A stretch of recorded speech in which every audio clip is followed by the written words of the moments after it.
সকালে রামুতে জনতা এক হয়ে মানববন্ধনে দাঁড়িয়ে চট্টগ্রাম কক্সবাজার মহাসড়কে মৃত্যুফা ধাক্কা দিয়ে ৬ লেনে উন্নীত করার দাবি তুলেছিল। বিকেল গড়াতে সেই একই মহাসড়ক আবার কেড়ে নিল এক তরুণ আইনজীবী ও তার শিশু পুত্রের প্রাণ।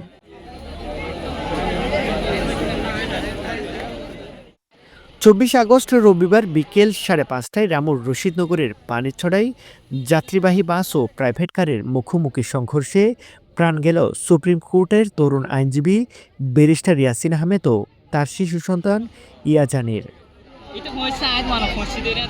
প্রত্যক্ষদর্শীরা জানান, চট্টগ্রামগামী মার্সা পরিবহনের একটি দ্রুতগতির বাসের সাথে কক্সবাজারগামী প্রাইভেট কারটির সংঘর্ষ হয়।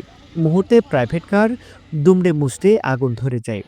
স্থানীয়রা পানি ঢেলে আগুন নেভানোর পর ভেতরে আটকে থাকা যাত্রীদের বের করেন। মুমূর্ষু অবস্থায় হাসপাতালে নেওয়া হলেও বাঁচানো যায়নি ইয়াসিন আহমেদকে। কয়েক ঘন্টা পর ধ্বংসস্তূপের ভেতর থেকে উদ্ধার হয় তার শিশুপুত্র ইয়াজানের নিথর দেহ।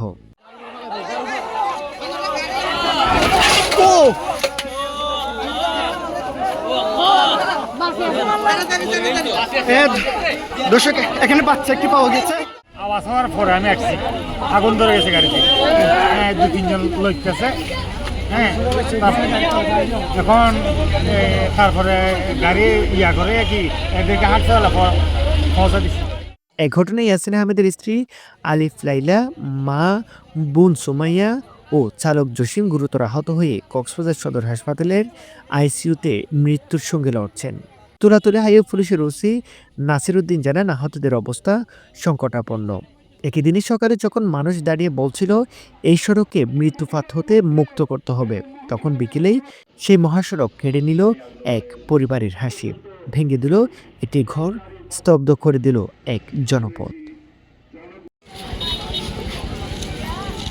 মোহাম্মদ আবদুল্লাহ, রামু খবর 24।